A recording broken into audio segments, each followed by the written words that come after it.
सुबह के लगभग 7 बजे थे। लगातार तीसरे दिन भी आसमान काले बादलों से ढका हुआ था।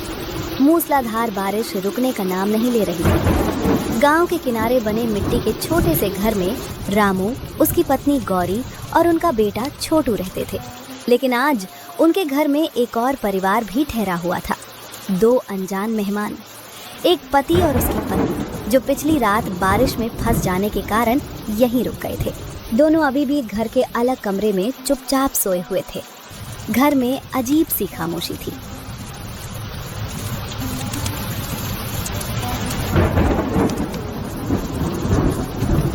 अजी, रात तो किसी तरह निकल गई, लेकिन अब सुबह हो गई है। मैं सुबह से यही सोच रही हूँ कि इन मेहमानों को नाश्ते में क्या दूँ। घर में आटे की डिब्बी लगभग खाली हो चुकी है। दाल भी बस मुट्ठी भर बची है। अगर सब कुछ आज ही बना दिया तो शाम को छोटू क्या खाएगा। मैं भी यही सोच रहा हूँ गौरी। रात को जब ये लोग भीगे हुए हमारे दरवाजे पर आए थे, तब उनसे मना कैसे करता। इतनी तेज बारिश में अगर हम दरवाज़ा बंद कर देते तो शायद सारी उम्र खुद को माफ़ नहीं कर पाता। मैं मना करने की बात नहीं कर रही हूँ अजी, लेकिन हालात देखिए।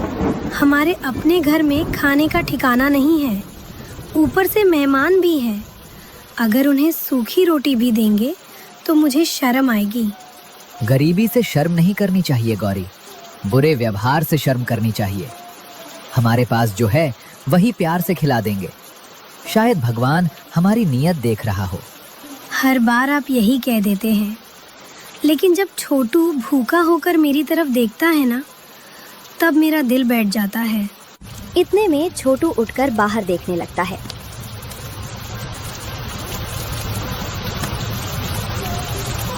बाबा, बारिश अभी भी नहीं रुकी। क्या आज भी आप काम पर नहीं जाओगे? अगर बारिश थोड़ी भी कम हुई ना तो मैं ज़रूर जाऊंगा, चाहे पूरा गांव घूमना पड़े। बाबा, मैं बड़ा होकर आपको कभी काम नहीं करने दूंगा। मैं बहुत सारे पैसे कमाऊंगा, फिर हमारे घर की छत भी नहीं बनवाऊंगा। रामू कुछ पल के लिए चुप हो जाता है। उसकी आंखें भर आती हैं।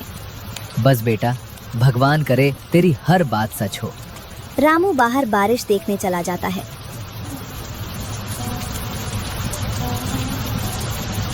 उधर गौरी चुपचाप रसोई में जाती है।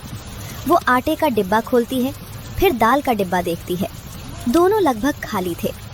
वो कुछ पल तक वहीं खड़ी रह जाती है। अजी, ज़रा इधर आइए, मैं आपको कुछ दिखाना चाहती हूँ। क्या हुआ गौरी, इतनी घबराई हुई क्यों लग रही हो? देखिए, ये पूरा आटा बचा है, बस इतना। और ये दाल मुश्किल से 1 बार की। तेल भी तली में रह गया है। नमक है, लेकिन नमक से तो पेट नहीं भरता।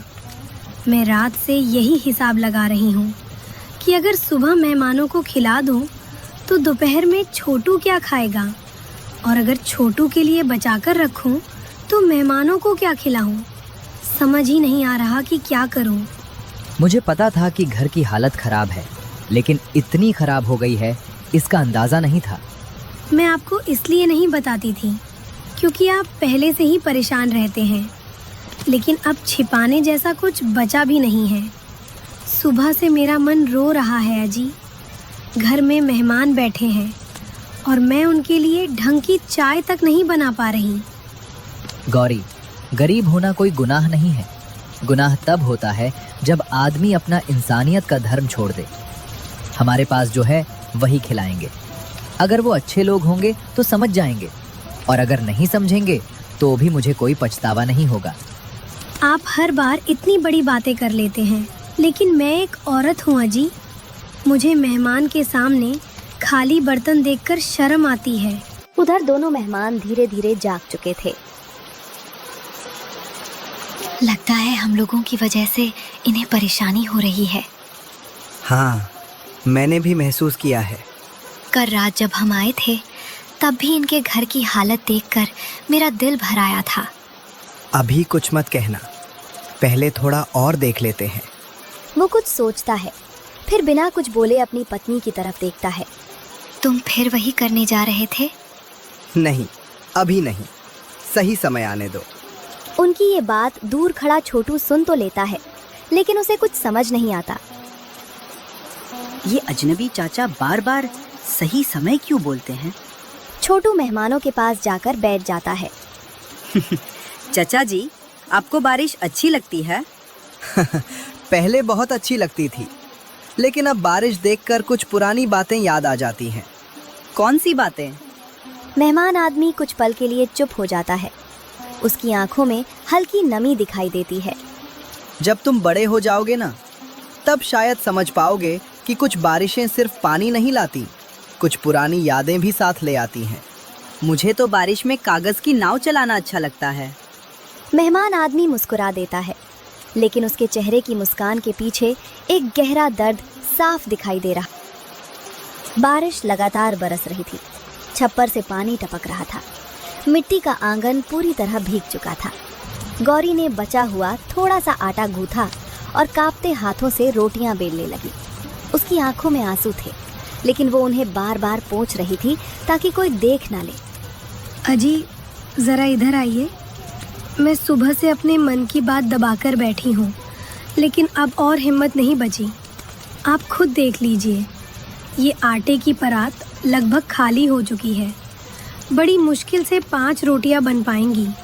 दाल भी बस इतनी बची है कि कटोरी के तले को छू सके। तेल खत्म होने को है। लकड़ियाँ भी गीली हो गई हैं। मेरी समझ में कुछ नहीं आ रहा। ऐसा लग रहा है जैसे एक माँ और एक गृहिणी दोनों एक साथ हार रही हैं। मुझे अपने भूखे रहने का दुख नहीं है अजी, लेकिन जब छोटू मेरी तरफ उम्मीद से देखता है ना, तब लगता है जैसे कोई मेरे कलेजे को मुट्ठी में दबा रहा हो। गौरी, मेरी तरफ देखो। तुम खुद को इतना मत तोड़ो। मैं जानता हूँ कि इस घर की हर मुसीबत सबसे पहले तुम्हारे सामने आती है। तुमने कितनी बार खुद भूखे रहकर मुझे और छोटू को खिलाया है। मैंने सब देखा है, बस कभी कहा नहीं। लेकिन एक बात याद रखना, गरीब आदमी की सबसे बड़ी दौलत उसका दिल होता है। अगर आज हम अपने दरवाजे से किसी भूखे को लौटा दें तो शायद हमारे बर्तन भर जाएं, लेकिन हमारा मन सारी उम्र खाली रहेगा। मुझे भी डर लगता है, मुझे भी चिंता होती है कि कल क्या होगा, लेकिन मैं इतना ज़रूर जानता हूँ कि भगवान देर करता है, अंधेर नहीं। वो हमारी परीक्षा ले रहा है। हर बार आप भगवान का नाम लेकर मुझे समझा देते हैं, लेकिन कभी कभी मेरा विश्वास भी डगमगा जाता है। सोचिए, 3 दिन से बारिश हो रही है। आप मजदूरी पर नहीं जा पाए। घर में 1 रुपया नहीं बचा। उधार देने वाले भी अब मुंह फेरने लगे हैं। ऊपर से मेहमान भी हमारे घर में हैं। मैं उन्हें बोझ नहीं कह रही, भगवान गवाह है, मैं ऐसा सोच भी नहीं सकती। लेकिन उनकी खातिरदारी ठीक से ना कर पाने का दुख मुझे अंदर ही अंदर खाए जा रहा है। अगर इंसान की इज्जत खाने की थाली से होती तो दुनिया के सारे अमीर सबसे अच्छे इंसान होते, लेकिन ऐसा नहीं है गौरी। इज्जत दिल से होती है। हम उन्हें झूठी शान नहीं, सच्चा अपनापन दे रहे हैं। मुझे यकीन है अगर वो अच्छे इंसान होंगे तो हमारी मजबूरी समझ जाएंगे। कुछ देर बाद गौरी ने कांपते हाथों से थाली सजाई और मेहमानों के सामने रख दी। भैया, बहन जी, घर में बस यही बचा था। अगर खाने में कोई कमी रह जाए तो मुझे माफ़ कर दीजिएगा। सच कहूँ तो पहली बार ऐसा लग रहा है कि मैं अपने घर आए मेहमानों की ठीक से सेवा भी नहीं कर पा रही। आप लोग बुरा मत मानिएगा। हमारे पास जो था हमने वही पूरे मन से बनाया है। दुनिया का सबसे स्वादिष्ट खाना कौन सा होता है? वो खाना जिसमें घी ज़्यादा हो, ऐसा नहीं। वो खाना जिसमें मसाले ज़्यादा हों, ऐसा भी नहीं। दुनिया का सबसे स्वादिष्ट खाना वो होता है जिसमें परोसने वाले का दिल मिला हो, और इस थाली में मुझे वही दिखाई दे रहा है। लेकिन एक बात मेरी समझ में नहीं आ रही, तुम दोनों की थाली कहाँ है? अरे, हम लोग बाद में खा लेंगे, पहले आप लोग खाइए। मेहमान पहले खाते हैं, घर वाले बाद में। छोटू ने पहले ही खा लिया, बस आप दोनों खा लीजिए, उसके बाद हम भी खा लेंगे। नहीं रामू, मैं उम्र भर लोगों के चेहरे पढ़ता आया हूँ। तुम्हारी मुस्कान बता रही है कि तुम सच नहीं बोल रहे। तुम्हारी आंखें कह रही हैं कि तुम भूखे हो। तुम्हारी पत्नी की कांपती उंगलियां बता रही हैं कि इस थाली को बनाने में उसने अपने हिस्से का खाना भी छोड़ दिया है। अगर मैं ये सब देखकर भी चुपचाप खा लूं, तो मुझसे बड़ा स्वार्थी कोई नहीं होगा। ऐसी बात नहीं है भैया, हम सच में बाद में खा लेंगे। आप लोग बेफिक्र होकर खाना शुरू कीजिए। उसी समय छोटू मासूमियत से बोल पड़ा। माँ, आप फिर झूठ बोल रही हो ना? मैंने सुबह देखा था कि आटे का डिब्बा खाली हो गया था। आपने खुद कहा था कि अब बस यही आखिरी रोटियां बनेंगी। बाबा ने भी सुबह से कुछ नहीं खाया, आपने भी नहीं खाया। आप दोनों हमेशा कहते हो कि हमें भूख नहीं है, लेकिन रात को जब मैं उठता हूँ ना, तब आपको चुपके चुपके पानी पीते देखता हूँ। क्या पानी पीने से सच में भूख खत्म हो जाती है? छोटू की बात सुनते ही पूरे घर में सन्नाटा छा गया। रामू, अब एक शब्द भी मत कहना। जिस घर में माँ बाप अपने बच्चे के लिए भूखे रह जाते हो, जिस घर में मेहमान की इज्जत बचाने के लिए अपनी भूख छिपाई जाती हो, उस घर में बैठकर अकेले खाना मेरे बस की बात नहीं है। अगर खाना होगा तो हम सब साथ बैठकर खाएंगे, और अगर तुम लोग नहीं खाओगे तो मैं भी एक निवाला अपने मुंह में नहीं डालूंगा। साहब, ऐसा मत कहिए। मेरे लिए सबसे बड़ी खुशी यही है कि मेरे घर आया मेहमान भूखा न जाए। गरीबी तो हमारी किस्मत है, लेकिन मेहमान का अपमान हमारी पहचान नहीं बन सकता। मैं हाथ जोड़कर कहता हूँ, आप खाना खा लीजिए, मुझे चैन मिल जाएगा। और मुझे तब चैन मिलेगा जब तुम्हारा बेटा, तुम्हारी पत्नी और तुम तीनों मेरे साथ बैठकर यही रोटी खाओगे। याद रखना रामू, भूख इंसान को छोटा नहीं बनाती, लेकिन किसी की भूख देखकर मुंह फेर लेना इंसान को जरूर छोटा बना देता है। मेहमान आदमी ने अपनी थाली से 2 रोटियां उठाईं और छोटू की तरफ बढ़ा दी। छोटू उसकी तरफ हैरानी से देखने लगा और गौरी की आंखों से आंसू बहने लगे। घर के अंदर गहरा सन्नाटा था। बाहर बारिश पहले से भी तेज हो चुकी थी। तभी मेहमान आदमी ने अपनी थाली रामू की ओर बढ़ा दी। रामू, अगर तुम मुझे सच में अपना मेहमान मानते हो तो मेरी एक बात माननी पड़ेगी। मैं तुम्हारे घर का खाना तभी खाऊंगा जब तुम, गौरी और छोटू भी मेरे साथ बैठकर यही रोटी खाओगे। तुम बार बार मुझे सम्मान देने की बात कर रहे हो, लेकिन क्या तुम्हें लगता है कि मैं इतना कैसा लगा हमारा स्टोर? नहीं, इतना सारा गिफ्टिंग का ऑप्शन ना, तेरे को पूरा साउथ ईस्ट एशिया का कोई छोटा इंसान हूँ कि अपने सामने एक परिवार को भूखा देखकर आराम से खाना खा लूं? मुझे अपनी भूख से ज्यादा तुम्हारी मजबूरी दिखाई दे रही है। साहब, मेरी गरीबी का मजाक मत बनाइए। मैं जानता हूँ कि घर में बस यही आखिरी खाना है, लेकिन मैं ये भी जानता हूँ कि मेहमान भगवान का रूप होता है। अगर आज आप लोग भूखे रह गए तो मैं सारी उम्र अपने आप को माफ नहीं कर पाऊंगा। आप मेरी जगह होते तो शायद यही करते।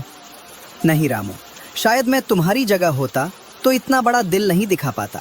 आज तुमने मुझे सिखाया है कि इंसान अमीरी से नहीं, अपने व्यवहार से बड़ा बनता है। बहन, मैं तुम्हारी आंखों में सुबह से डर देख रही हूँ। तुम बार बार मुस्कुरा रही हो, लेकिन तुम्हारा दिल रो रहा है। तुम्हें इस बात की चिंता नहीं है कि तुम भूखी हो, तुम्हें इस बात की चिंता है कि कहीं तुम्हारे मेहमान ये न सोच लें कि गरीब लोग मेहमान की इज्जत नहीं करते। सच कहूँ, तुम्हारी जैसी गृहिणी मैंने बहुत कम देखी है। गौरी कुछ बोल नहीं पाती, उसकी आंखों से आंसू टपकने लगते हैं और फिर ऐसे ही सब लोग मिल बांट के 1-2 रोटियां खा लेते हैं। इतने में बाहर हवा का तेज झोंका आता है। दरवाजा अपने आप खुल जाता है। सब लोग खाना खाकर बैठे हुए होते हैं। बारिश के साथ एक पुराना भीगा हुआ लिफाफा उड़ते उड़ते घर के अंदर आ गिरता है। माँ, देखो, कोई कागज उड़कर आया है। रामू लिफाफा उठाता है। उस पर सिर्फ एक नाम लिखा था, रामू, लेकिन भेजने वाले का नाम नहीं था। ये हमारे नाम की चिट्ठी, लेकिन इस बारिश में कौन भेजेगा? रामू धीरे धीरे लिफाफा खोलता है।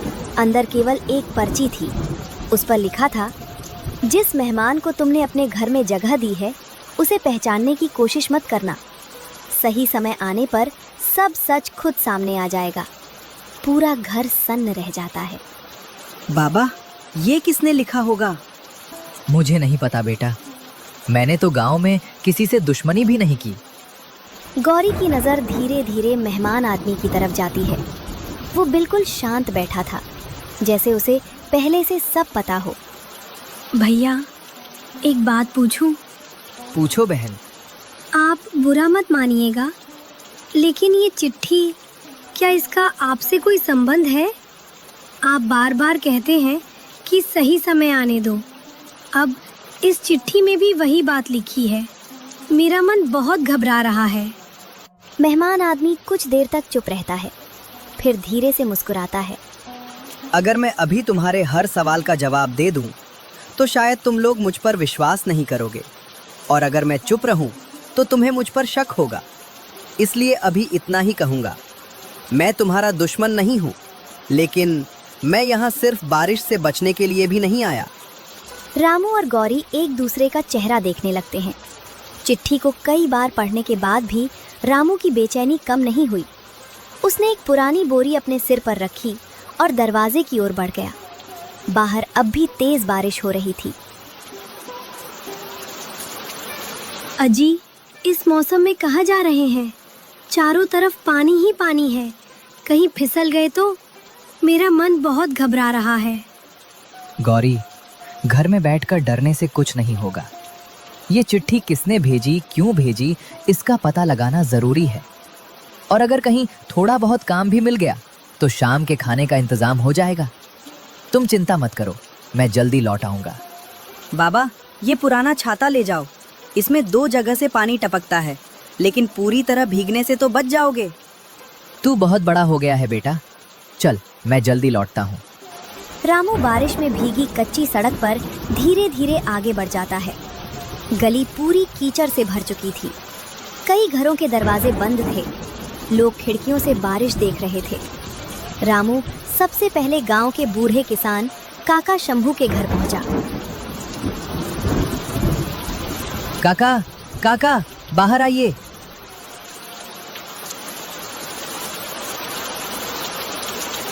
अरे रामू, इस बारिश में क्या हुआ बेटा? सब ठीक तो है? काका, कल रात 2 मुसाफिर मेरे घर रुके हैं। आज सुबह किसी ने मेरे नाम की एक चिट्ठी भेजी। उसमें लिखा था कि उन मेहमानों को पहचानने की कोशिश मत करना। आप पूरे गांव को जानते हैं। क्या किसी अजनबी को इधर आते देखा था? नहीं बेटा, लेकिन रात देर से मुझे ऐसा लगा था जैसे कोई आदमी पीपल के पेड़ के पास खड़ा था। बारिश बहुत तेज थी, इसलिए चेहरा नहीं देख पाया। तू जरा संभल कर रहना। धन्यवाद काका। अगर कुछ और याद आए तो मुझे जरूर बताइएगा। रामू आगे बढ़ा। थोड़ी दूर पर हरिराम अपनी आधी खुली दुकान में बैठा था। लाला जी, मुझे उधार नहीं चाहिए। बस एक बात पूछनी थी। अब क्या पूछना है? क्या आज सुबह मेरे घर की तरफ किसी अजनबी को जाते देखा था? देखा तो था। एक आदमी काला कंबल ओढ़े तुम्हारे घर वाली तरफ गया था। मैंने आवाज दी, लेकिन वो बिना पीछे देखे आगे बढ़ गया। मुझे लगा कोई रिश्तेदार होगा। फिर वो वापस आया? यही तो अजीब बात है, मैंने उसे लौटते नहीं देखा। रामू का चेहरा और गंभीर हो गया। उधर घर में गौरी चूल्हे के पास बैठी बुझती आग को जलाने की कोशिश कर रही थी। बहन, मेरा मन बार बार घबरा रहा है। न जाने रामू कहाँ होगा। घर में खाने को कुछ नहीं बचा, ऊपर से ये रहस्यमयी चिट्ठी। ऐसा लग रहा है जैसे कोई अनहोनी हमारे आसपास घूम रही हो। हिम्मत रखो बहन, कभी कभी सबसे काली रात के बाद ही सबसे उजली सुबह आती है। मुझे विश्वास है तुम्हारे परिवार के अच्छे दिन बहुत दूर नहीं हैं। दोपहर ढलने लगी थी। बारिश अब भी लगातार हो रही थी, लेकिन पहले जितनी तेज नहीं थी। रामू भीगे कपड़ों में धीरे धीरे घर की ओर लौट रहा था। उसके मन में कई सवाल थे। चिट्ठी किसने भेजी? काला कंबल ओढ़े आदमी कौन था? और मेहमान आखिर क्या छिपा रहे थे? जैसे ही वह घर के पास पहुंचा, छोटू दौड़कर बाहर आ गया। बाबा, आप आ गए। माँ सुबह से आपका इंतजार कर रही थी। हाँ बेटा, बस थोड़ी देर लग गई। तेरी माँ कहाँ है? अंदर हैं और वो चाचा चाची भी चुपचाप बैठे हैं। रामू अपने बेटे के साथ अंदर गया और अपने मेहमानों के साथ बैठ गया। अजी, आप ठीक तो हैं? इतनी देर क्यों लगा दी? मैं तो डर गई थी। कुछ पता नहीं चला गौरी, बस इतना मालूम हुआ कि सुबह कोई अजनबी हमारे घर की तरफ आया था, लेकिन वो वापस जाता किसी ने नहीं देखा। ये सुनते ही गौरी की नजर अनजाने में मेहमान आदमी की तरफ चली गई। वो शांत बैठा था। भैया, अब तो सच बता दीजिए, आप लोग कौन हैं और हमारे घर आने के पीछे असली वजह क्या है? कुछ पल तक खामोशी छाई रही। फिर मेहमान आदमी ने गहरी सांस ली। रामू, गौरी, मैं जानता हूँ कि अब तुम्हारे मन में डर भी है और शक भी, लेकिन मैं तुमसे एक बात कहना चाहता हूँ। आज तक हमने तुम्हारे घर में एक पल भी अपने आप को पराया महसूस नहीं किया। तुमने हमें बारिश से बचाया, भूखे रहकर खिलाया और बिना पूछे अपनापन दिया। ऐसा व्यवहार हर किसी के बस की बात नहीं होती। लेकिन आप मुझे जानते कैसे हैं? मेहमान आदमी ने धीरे से अपनी भीगी पोटली खोली। उसमें से एक पुरानी तस्वीर निकली। तस्वीर धुंधली थी, लेकिन उसमें एक जवान लड़का दिखाई दे रहा था। क्या तुम इस लड़के को पहचानते हो? रामू ने तस्वीर हाथ में ली। वो ध्यान से देखने लगा। अचानक उसकी आंखें फैल गईं। ये तो मेरा बचपन का दोस्त मोहन है। लेकिन ये तस्वीर आपके पास कैसे? मोहन मेरा बड़ा भाई था। सालों पहले वो इस गांव में रहता था। उसने मुझे कई बार तुम्हारे बारे में बताया था कि एक गरीब लड़का है जो दूसरों के लिए अपना हिस्सा भी छोड़ देता है। मैंने तब उसकी बातों पर ध्यान नहीं दिया, लेकिन कुछ महीने पहले भाई की पुरानी चीज़ों में तुम्हारा नाम मिला। तब मैंने सोचा कि कभी तुम्हें ढूंढूंगा। तो फिर वो चिट्ठी किसने भेजी? वो चिट्ठी मैंने नहीं भेजी, लेकिन जिसने भी भेजी वो शायद हमें पहचानता है। हम यहाँ किसी का बुरा करने नहीं आए। सच कहूँ तो हम तो बस एक रात रुकना चाहते थे, लेकिन तुम्हारा व्यवहार देखकर लगा कि भगवान हमें किसी खास वजह से यहाँ लाया है। रामू और गौरी एक दूसरे को देखने लगे। उनके मन का डर थोड़ा कम हुआ, लेकिन रहस्य पूरी तरह अभी भी नहीं खुला था। शाम होने लगी। बारिश अब हल्की फुहार में बदल चुकी थी। गौरी ने बची हुई थोड़ी सी दाल गरम की और सबको साथ बैठाकर खिलाया। इस बार किसी ने अलग थाली नहीं रखी। छोटू मेहमान आदमी के पास बैठा मुस्कुरा रहा था। चाचा जी, कल बारिश रुक जाएगी क्या? शायद बेटा, और कभी-कभी बारिश रुकने के साथ कुछ परेशानियां भी चली जाती हैं। उसने रामू की तरफ देखा।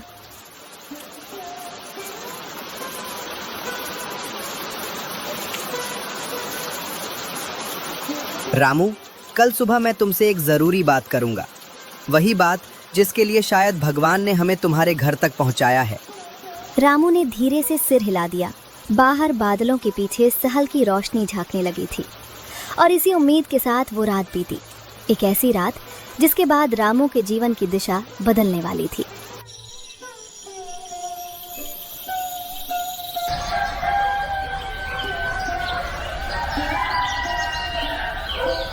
बार बार देखो, हजार बार देखो, ये देखने की चीज है, हमारा दिल बचा ले। अगली सुबह होते ही बारिश लगभग रुक चुकी थी। कई दिनों बाद बादलों के बीच से हल्की धूप निकल रही थी, लेकिन रामू के मन में अभी भी बेचैनी थी।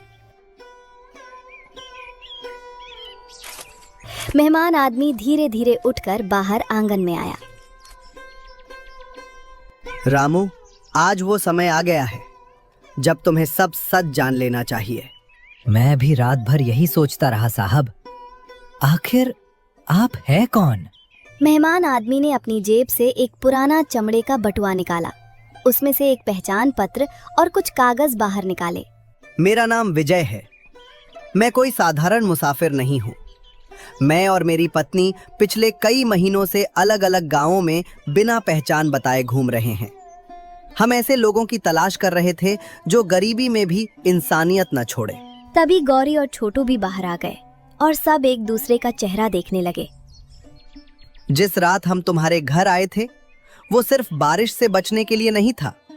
हम जानबूझकर ऐसे घर की तलाश कर रहे थे जहां लोग मुश्किल में हों।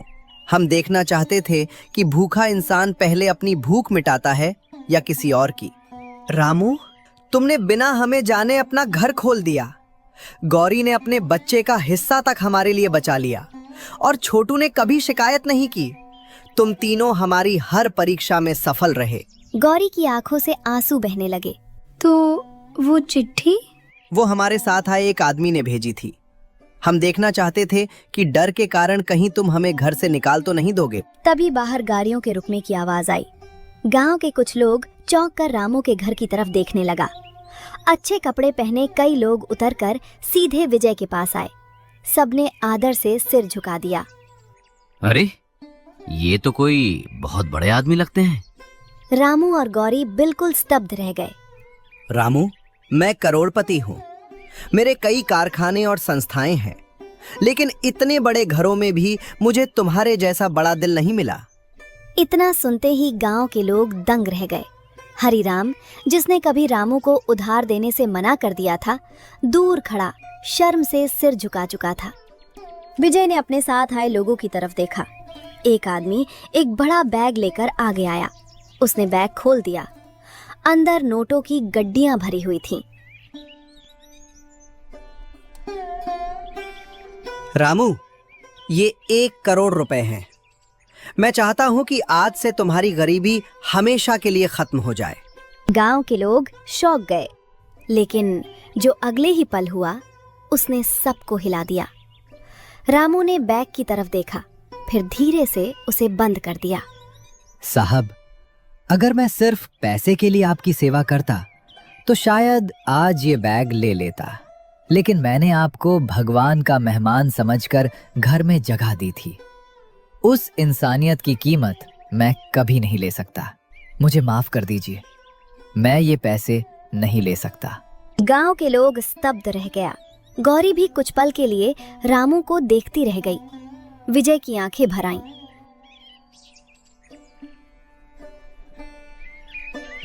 रामू, यही आखिरी परीक्षा थी और तुम इसमें भी सफल हो गए। मैं तुम्हें पैसे देकर तुम्हारी इंसानियत खरीदना नहीं चाहता था। मैं तो सिर्फ ये देखना चाहता था कि तुम्हारा दिल सच में इतना बड़ा है या नहीं। आज से तुम इस गांव में बनने वाले हमारे नए अनाथ आश्रम और विद्यालय के आजीवन प्रबंधक हो। हर महीने तुम्हें सम्मानजनक वेतन मिलेगा। रहने के लिए नया घर मिलेगा। छोटू की पूरी पढ़ाई की जिम्मेदारी मेरी। और सबसे बड़ी बात, अब तुम्हें कभी किसी के सामने हाथ नहीं फैलाना पड़ेगा। रामू और गौरी की आंखों से खुशी के आंसू बहने लगे।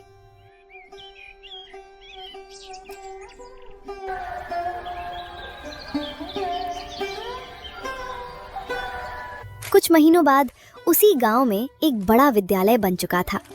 रामू अब भी उतना ही सरल था। गौरी रोज अनाथ बच्चों के लिए अपने हाथों से खाना बनाती थी। छोटू स्कूल की यूनिफॉर्म पहनकर पढ़ने जाता था। एक दिन छोटू ने पूछा, बाबा, अगर उस रात आपने दरवाजा बंद कर दिया होता तो क्या होता? रामू मुस्कुराया। बेटा, शायद उस रात हमने सिर्फ 2 मेहमानों को नहीं, अपनी किस्मत को भी बाहर ही छोड़ दिया होता। कभी कभी भगवान लोगों की जिंदगी में मेहमान बनकर आता है, लेकिन वो घर की नहीं, दिल की चौखट पर दस्तक देता है, जैसे रामू के घर हुआ था।